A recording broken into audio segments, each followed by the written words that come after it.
السلام علیکم ورحمت الله وبرکاته. د حماسي کاروان د ګروپ ټولو ملګرو ټول هغه مسلمانان ورونه چې د ما بیا دا تحقیق اوري، ډیر وخت نه دغه مسئله بعضې ملګري پوښتنه کوي چې د شوال یعنی د اختر نه وروسته دا میاشتې شروع کیږي چې موږ ورته شوال وایو، د دغې میاشتې کې شپږ ورځې روزه نیول د اسلام کې څرنګه ده؟ یا بدعت و مکروه ده او که مستحب و سنت ده؟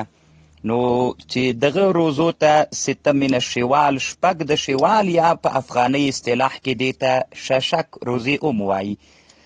نو دغه مسئله زه په مکې مکرمې کې یو ملګري رانه د کراچي نه پوښتنه وکړله چې یو عالم ده، هغه په دې اړه باندې د کراهیت قول کړی ده او ویلي دي، کتاب یې موی جوړ کړی ده او دا یې صوتي تحقیق هم کړی ده چې دا مکروه ده، یعنی دغه شپږ ورځې روزه نیول مکروه او بدعت ده.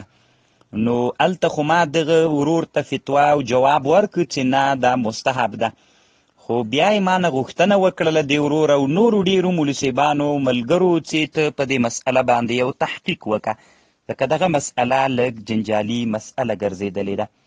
نو محترمو مسلمانانو ورونو، دغه قول چې دغه شپږ ورځې روزه نیول د رمضان د روزې نه وروسته بدعت او یا مکروه دا یو قول سته ده وکي، اما راجح قول هغه د سنتیتو د استحباب قول ده. نو غواړم چې په دغه مسئله باندې لږ بحث وکړم. اصل کې دغه مسئله چې دنیا کې ډیره جنجالي سوله، هغه وخت کې سوله چې یو عالم علامه جلال الدین تبانی په نامه باندې، دغه جلال الدین تبانی چې یو لوی عالم تیر سوی ده، د یو منظومه جوړه کړې ده، په نظم کې حنفي فقه را جمع کړې ده او بیا یې په دغه منظومې باندې شرح هم کړې ده. نو د دغه منظومې کې هغه شعر داسې ویلی ده: وفي الصيام ست من الشوال كراهية عند أولي الأفاضل. بیا په همدغه کتاب باندې د بیرته خپله منظومه باندې شرح هم کړې ده. هلته یې لیکلي دي چې مکروه ده روزه دغه د شپږ ورځو د شوال متتابعا و متفرقا عند ابي حنیفه رحمه الله و ابي یوسف، او د امام صاحب په مذهب خو مکروه ده او د امام ابو یوسف صاحب په مذهب هم مکروه ده. سمه ده، د امام یوسف او د امام ابو حنیفه رحمه الله هغه کې فرق سته. وقال مالک وی رحمه الله مکروه ده على كل حال وهذا وظيفة الجهال. دغه جلال الدین تبانی عالم وی وهذا وظیفة الجهال، دغه شپږ ورځې روزه نیول چې ششک روزي دي، دی وی دا وظیفه د جاهلانو ده. وکل حدیث فیه فهو موضوع، هر حدیث چې په دې کې راغلی ده دا موضوعي ده. بیا لیکلي دي چې دا وصوم شهر رمضان نسخ كل صوم كان قبله، د رمضان روزه چې راغله مخکینی ټولې روزې منسوخې کړې. او بیا دی وایي چې بعضې علما وایي چې مکروه نه ده، وهو قول محمد، دا قول د امام محمد صاحب ده. یعنی دی وایي جلال الدین تبانی وایي چې د امام یوسف او د امام ابو حنیفه په مذهب دا مکروه ده او د امام محمد صاحب په مذهب مکروه نه ده. والاول اصح، اول اصح ده لما فيه من تشبیه باهل الكتاب. دی وایي صحیح ده چې دې کې مشابهت له اهل کتابو سره راځي. نو اوس مسئله جنجالي په دغه جې باندې سوله چې دغه جلال الدین تبانی دوه خبرې وکړلې. یو خو دا ویلي چې د احادیث پکې موضوعي دي، وکل حدیث فیه فهو موضوع، هر حدیث چې په دې کې راغلی هغه موضوعي حدیث ده. او بله دا ده چې د امام محمد صاحب قول صحیح بللی ده او د امام یوسف او د امام ابو حنیفه صاحب قول صحیح ګرځولی، د امام محمد صاحب قول چې د استحباب او د عدم کراهیت قول ده هغه یې مرجوح ګرځولی ده. نو غواړم په مسئله باندې لږ بحث وکړم. اولینی مسئله، بیا دغه عالم چې دا خبره وکړله قاسم ابن قطلبغه الحنفي، چې دا د دنیا یو لوی عالم تیر سوی ده، دغه قاسم ابن قطلبغه الحنفي راجګ سو د یوه رساله د دغه عالم په رد کې جوړه کړه. تحریر الاقوال فی صوم السته من الشوال، چې دغه کتاب اوس د ما مخته پروت ده. دغه عالم چې لوی حنفي عالم تیر سوی، علما د په مرتبه پوهیږي، محدث ام ده او لوی عالم ام ده. دغه عالم راجیک سو د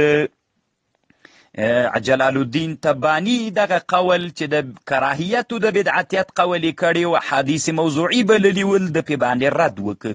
او دغه کتاب تحریر الاقوال فی صوم السته من الشوال کې د ده دا قول رد کړ.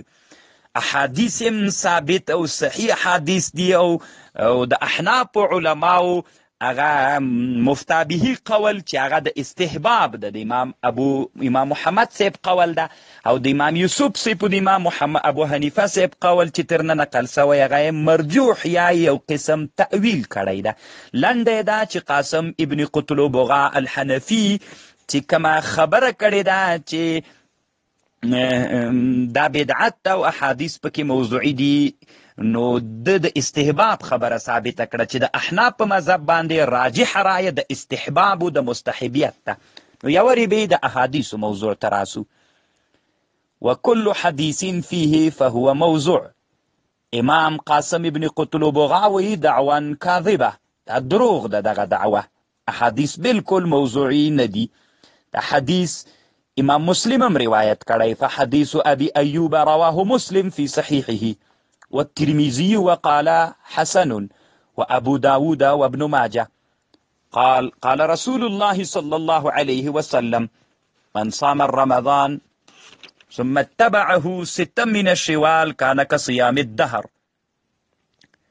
حدیث په مسند د امام احمد ابن حنبل کې اومسته، امام دارومی هم راوړی، امام طیالیسی په خپل مسند کې هم راوړی ده، او امام بیهقی، امام بغوی. نو حدیث بالکل صحیح حدیث ده.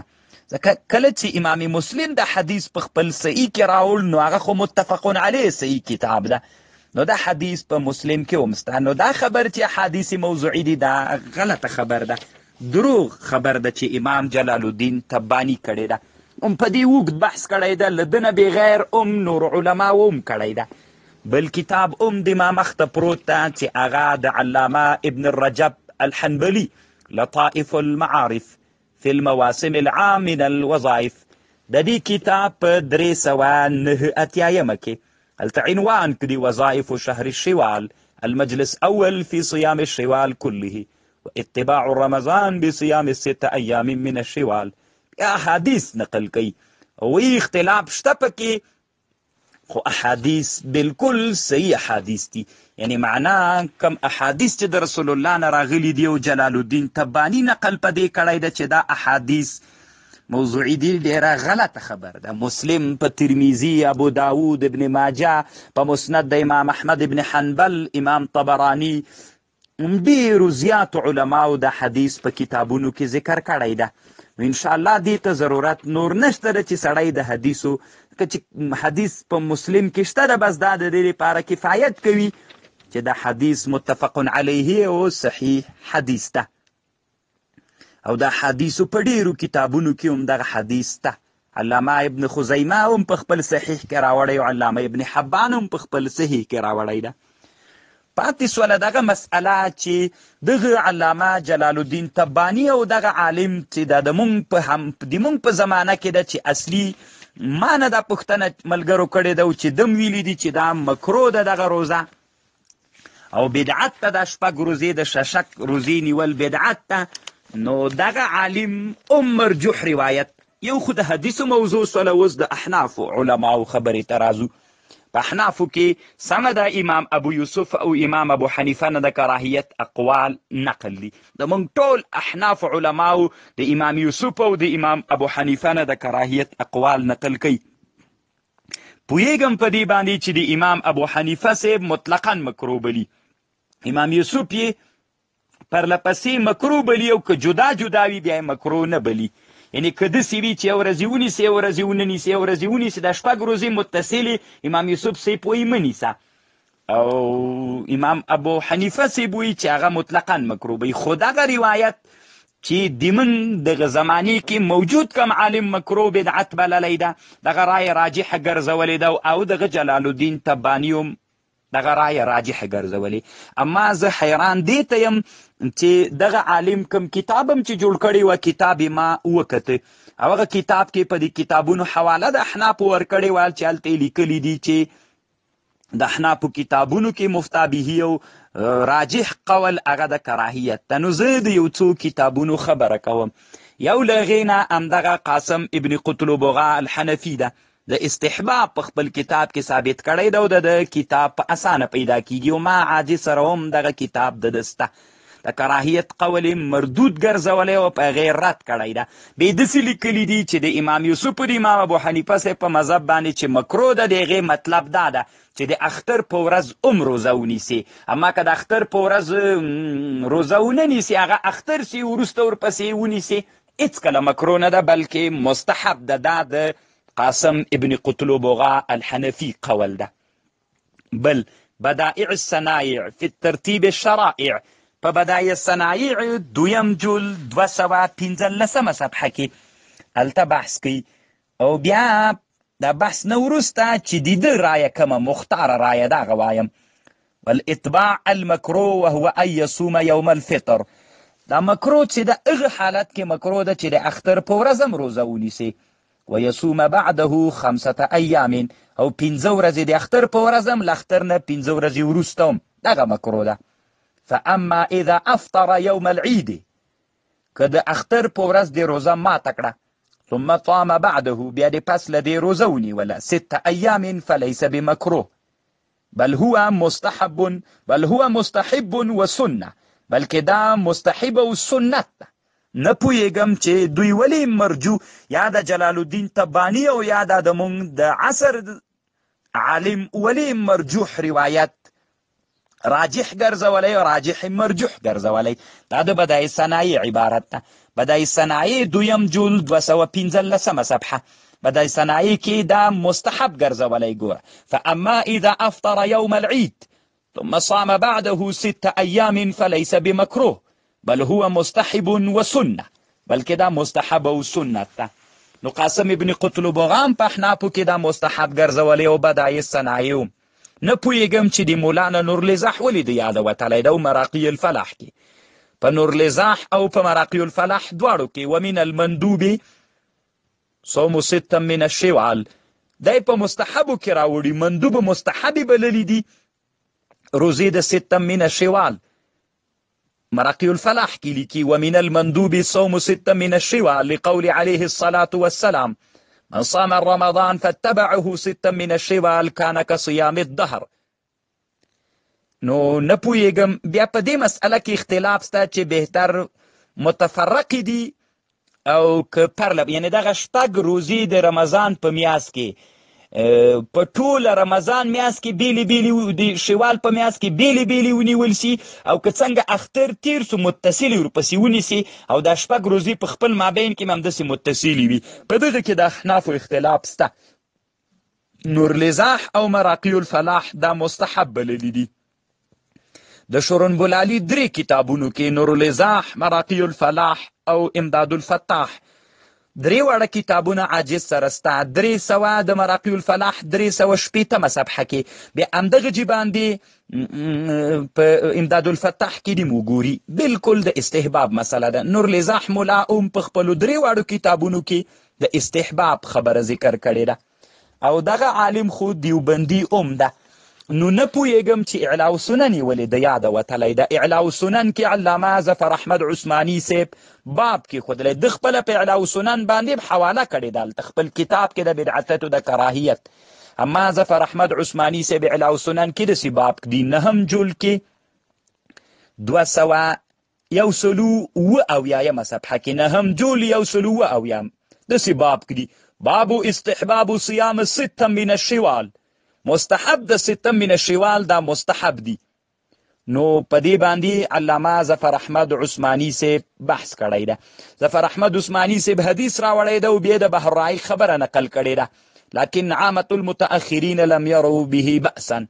بیا دی وایي ظفر احمد عثماني صاحب الكراهية على احتمال سوء العقيدة، لئلا يظن انها من الفرائض. دا د هغه چا په حق کې د امام یوسف د امام محمد صاحب د کراهیت جواب یې کړی. هلته لیکلي دا هغه وخت کې مکروه دي چې څوک داسې عقیده وکړي چې دا هم داسې فرض دي، یعنی لکه څنګه چې رمضان فرض ده دام فرض ده، یعنی سنتو یا مستحبو ته د فرضو مقام ورکی بیا د بدعت ګرځېږي. نو عوام رونه یا مسلمانان رونه چې نیسي د فرضیت نیت هېڅوک هم نه لري. نو بل ظفر احمد عثماني صاحب د استحباب دپاره مستقل باب کې ښودلی ده.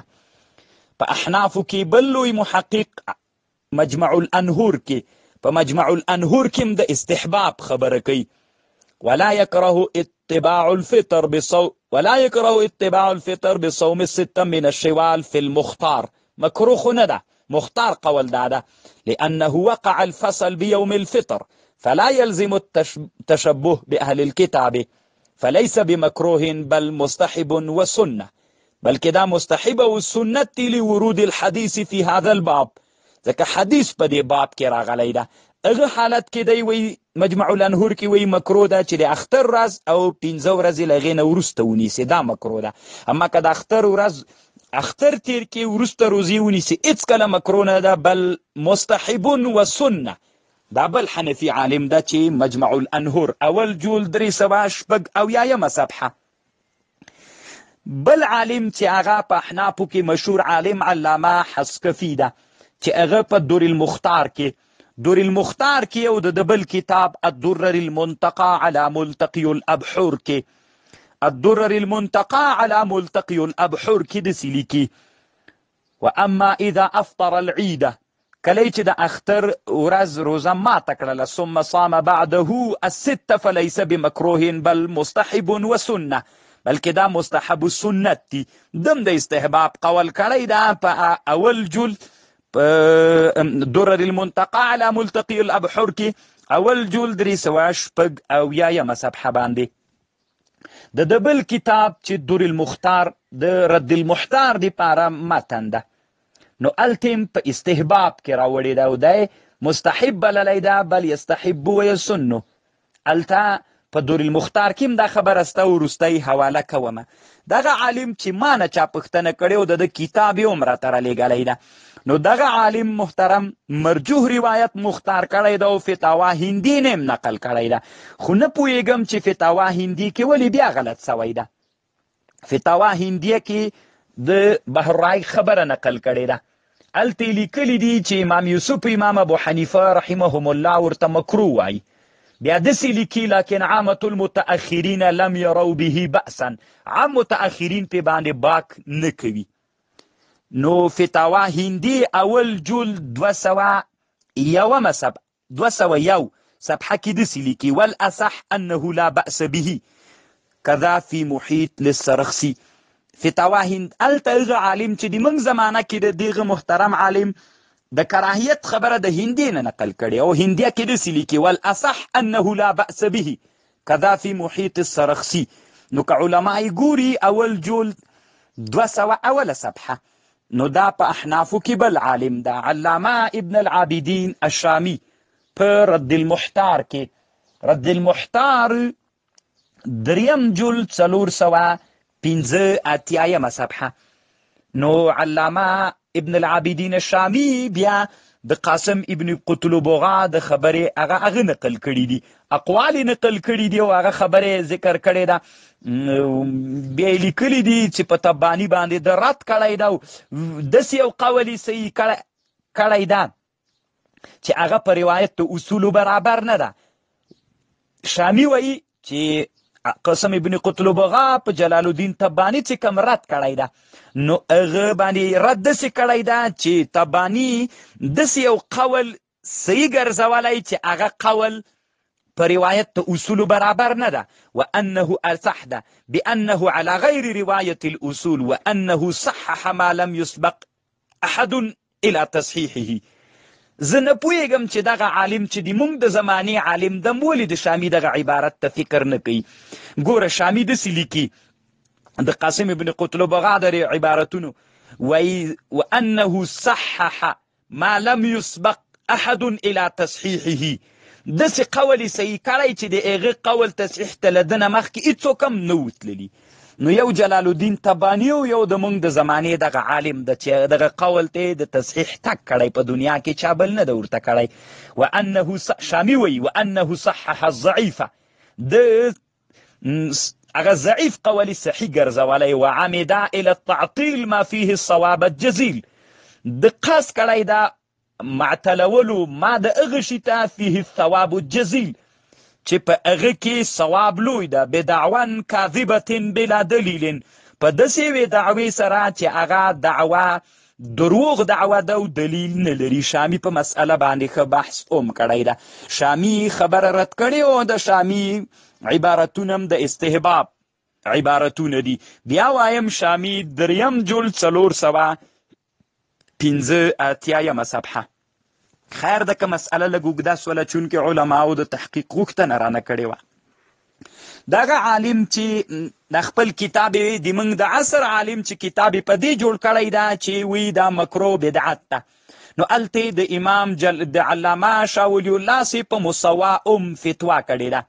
مسوا ما سره شته 200 د چې کومه حواله کړې ده هغه حواله خو ما پیدا نه کړه. ما سره چې کومه مسوا په موطا باندې ده 250 صفحه کې هلته شاه ولی الله صاحب داسې لیکي قلتو ندب بحدیث مسلم مستحب ګرځول سوی په حدیث ته مسلم من صام رمضان ثم اتبعه 6 من الشوال كان كصيام الظهر فقال الشافعي يستحب وتتابعها أفضل وكره أبو حنيفة متفرقا كان متتابعا وعند أبي يوسف يكره متتابعا لا متفرقا وفي العالمگيرية ولكن عامة المشائخ لم يروا به بأسا والأصح أنه لا بأس به. نه پوهېږم چې ولې د مسوا کتاب نه د کراهیت قول نقل کړی. هلته لیکلي چې شاه ولی الله صاحب مکروه بلي او بدعت بلي، اما شاه ولی الله صاحب د عالمگیري په عبارت باندې اخرینۍ خبره کړې ولكن عامة المشائخ لم يروا به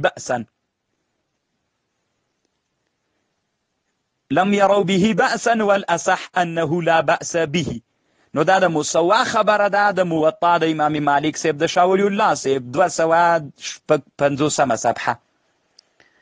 پاتې سوله دغه مسئله چې احناف علماو د خو هغه علما ول د احنافو چې دوی مستحب بللې ده. بدایع صنایع، مراقی الفلاح، اعلاء السنن، مجموع الانهر، در المختار، الدر المنتقى، مسوا شامی او علامه زکریا صاحب د یو کتاب الته اوجز المسالک د علامه زکریا صاحب ښودلی ده. علامه زکریا صاحب د موطا د امام مالک صاحب کې یوه خبر شته، هغې ته وروسته یې راځم. په موطا د امام مالک رحمه الله کې یوه خبر شته، زکریا صاحب پې اوږد بحث کړی ده. زکریا صاحب بیا لیکلی دي چې نورالزاح او مراقی الفلاح او نورو کتابونو کې دا مستحبه ګرځول سوې ده. او بیا لیکلی دي وبسط ابن عابدین نصوص اهل المذهب في عدم الكراهیه. بیا زکریا صاحب اخر کې داسې لیکلی دي فعلم من ذلك كله أن المرجح عند الحنفية هو الندب وما حكي عنهم خلاف ذلك إما مرجوح غير رواية الأصول أو محمول على صوم يوم العيد.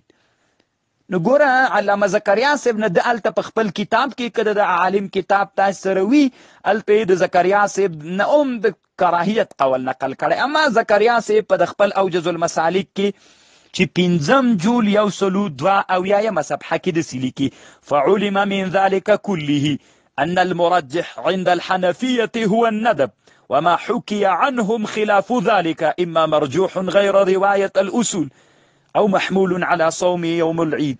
واستدل من قال بالندب ذلك بحد بوجد بحث کړی ده. لنډې دا زکریا صاحب خبرم چې د نقل کړی د عالم په سرچپه سوي د زکریا صاحب قولم د استحباب قول ده.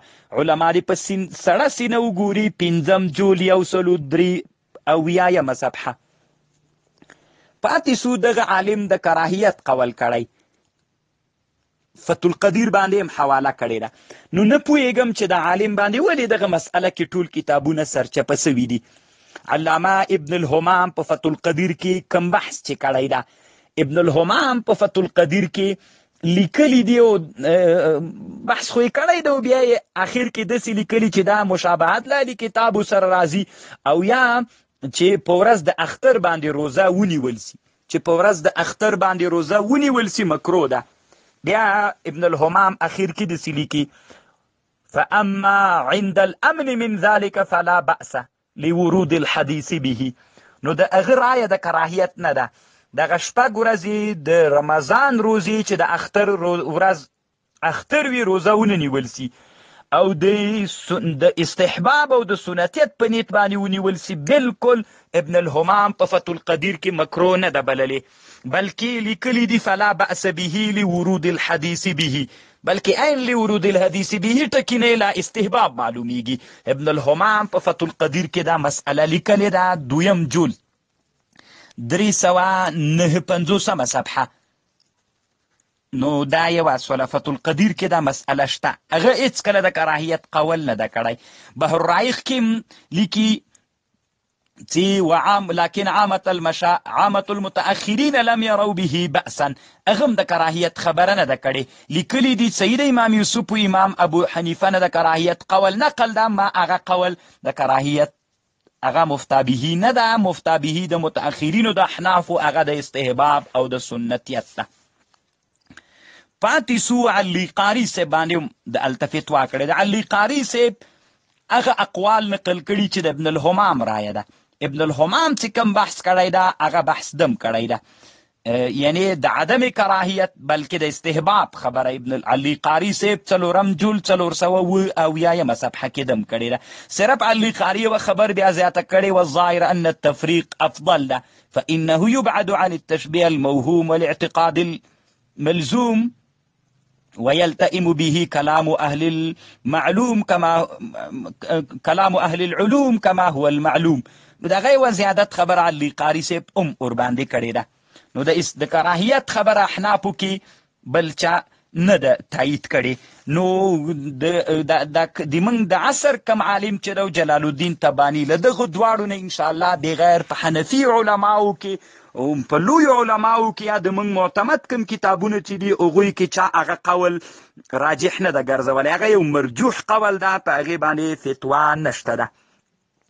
مرجوح قول ده او احنافو فتوا نه ده کړې. لنډه ده چې دغه شپږ ورځې روزې نیول دا مستحب دي سنت او مستحب دي خو په دې شرط باندې چې د اختر د ورځې روزه ورسره ونه د اختر ورځ اختر وي روزه ونه نیول سي او د استحباب او د سنتیت په نیت باندې سي. علامه ابن رجب حنبلی بحث کړی د ور باندې چې امام یوسف او امام مالک او امام ابو حنیفه نه د کراهیت نقل سوی. خدای بیا وایي وأكثر المتأخرين من مشائخهم قالوا لا بأس به وعللوا بأن الفصل قد حصل بفطر يوم العيد. بس ما غدا موږ د احنافو خبره سوله 389 صفحه کې دا خبره کړې ده او غیر مقلدینو کې علام د شارح د ترمذی ځکه دا حدیث په ترمذی کې ستره او دا حدیث امام ترمذی چې راوړی عبدالرحمن مبارک فوری و خبر کړی ده. قلت قول من قال بكراهية الصوم هذا الستة باطل مخالف لحديث الباب ولذلك قال عامة المشايخ الحنفية بأنه لا بأس به. قال ابن الهمام صوم 6 من الشوال عند أبي حنيفة وأبي يوسف كراهته وعامة المشايخ لم يروا به بأسا. دغه مسألة په تحفة الاحوزی او بیا په معارف السنن هم ډیرو کتابونو کې شته ده. پاتې سوره د امام مالک سے په مذهب ځکه دغه عالم د امام دواړو هم د موږ د عصر عالم او هم هغه جلال الدین تبانی د دواړو دغه خبر کړی ده چې د امام مالک صاحب په مذهب مکروه ده. سمره دا خبر په موطا د امام مالک صاحب کې شته ده. ما خپله لیدلې ده. هغه کوم ځای مې چې دا جز المسالک وښود همغه ځای کې دې وګوري د صوم په بحث کې خبره امام مالک صاحب کړې ده. بیا وروسته د امام مالک صاحب د مذهب علما په دغه مسأله کې اختلاف لري. بعضې علما یې مطلقا مکروه بلي. مالکیان وروستیو کې بعضې مالکیان علما یې مطلقا مکروه بلي او بعضې علما یې مطلقا مکروه نه بلي. بعضې تأویلونه د امام مالک رحمه الله په قول کې کوي خو چونکې هغه د مالکیانو مسأله د هغې سره د مونږ کار نشته ده نو بالکل هغه چې د زمونږ د عصر زماني کم عالم کوم رایه مختاره کړې ده چې د بدعتتو د کراهیت رایه ده، دا مرجوح رایه ده او دا شامی وی چې دا ات په احنافو کې چا نه ده راجحه ګرځولي. نو الله پاک دی وکړي چې زه په دغه مسأله کې حق ته رسېدلی اوسېږم. الله مو حافظ و ناصر سه، الله مو نصرت وکړه. اخوكم في الله خادم احاديث النبويه والفقه الحنفي عبد الحميد الحماسي الكابولي الحنفي الديوبندي.